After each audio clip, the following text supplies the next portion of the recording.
kan. Ya, ada skun itu pertama berarti akhirnya dibagi dua nih. Sengketa lahan yang dialami Rahayu Slamet, warga desa Babakan Kecamatan Bodeh, Kabupaten Pemalang, berujung pada persidangan di Pengadilan Negeri Pemalang, di mana sekretaris desa dan kepala desa turut menjadi tergugat. Rahayu akhirnya membawa sengketa lahan dengan saudaranya ke meja hijau, lantaran tidak menemukan titik temu saat dilakukan mediasi secara kekeluargaan.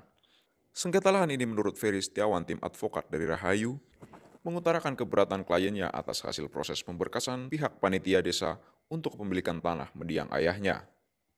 Satu kepala desa, sama turut tergugat dua itu adalah sekdesnya. Pasalnya apa Pak? Kenapa kepala desa ikut jadi tergugat Pak? Karena kepala desa melakukan perbuatan melawan hukum dengan membagi surat warisan ini tanpa ada data yang tepat dan otentik. Jadi dikarenakan di sini udah jelas data-data yang ada di tanah tersebut adalah milik penggugat. Terus harapan dari pengacara tergugat apa ya?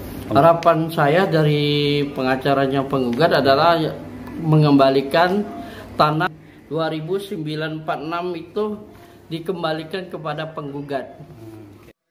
Sedangkan menurut Kepala Desa Babakan Kustoni, ia merasa heran bahwa dirinya masuk dalam gugatan karena pada saat mediasi itu yang mengundang panitia PTSL ia hanya menyaksikan. Sebagai tergugat, Nah ini makanya ini saya juga heran itu kan. Saya dalam kapasitas sebagai kepala desa itu melaksanakan tugas. Entah itu dalam tanda kutip benar atau tidak, itu adalah tanggung jawab saya. Saya mengetahui dalam hal ini karena yang melaksanakan pemanggilan, mengundang musyawarah adalah ketua panitia PTSL dan saya selaku penanggung jawab juga turut serta di sana.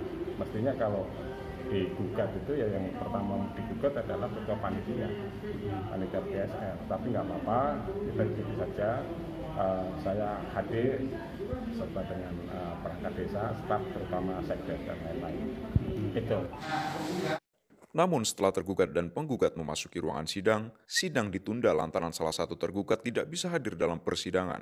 Dan menurut pengacara penggugat, jika tergugat tidak bisa hadir dalam persidangan, hal ini bisa perstek putusannya. Sebenarnya ini adalah proses hukum yang mana harus dijalani. Kalau tidak lengkap, terdakwanya memang dikasih kesempatan untuk dipanggil kembali agar persidangan ini cukup lengkap, agar bukti-bukti juga bisa dihadirkan dan terdakwa juga bisa dihadirkan dengan lengkap di persidangan agar tidak terjadi majelis memberikan putusan yang menyimpang dari pasal-pasal atau undang-undang yang dibuat. Demikian. Tapi diharapkan mereka itu harus hadir. Kalau mereka tidak hadir berarti bisa perstek nanti putusannya. Dan itu bisa mempercepat daripada proses peradilan. Harapan daripada penggugat ya maunya seperti begitu. Tapi kita sebagai pelaku hukum juga tidak mau seperti hal itu terjadi. Maunya tetap berimbang dan mereka tetap datang. Biar tahu hak-hak mereka itu ada apa tidak. Dan hak-hak penggugat itu sebenarnya mereka ambil atau tidak. Ini jelas. Jadi hukum itu bukan hanya kita mesti benar di persidangan, juga harus benar, gitu loh. Kita mengikuti sesuai dengan aturan, gitu loh. Ini sesuai dengan agama juga. Jadi nggak mau kita istilahnya itu mengambil hak orang yang bukan hak orang itu, kemudian mendapat putusan yang harusnya kita dimenangkan, tetapi kita dikalahkan. Dan begitu sebaliknya, bahwa barang atau milik kita diambil oleh orang, kemudian kita dikalahkan, itu juga tidak benar. Karena kita harus fair untuk menunjukkan bukti-bukti yang konkret. Dari Pemalang, Jawa Tengah, Tim Liputan MTV Jateng mengabarkan.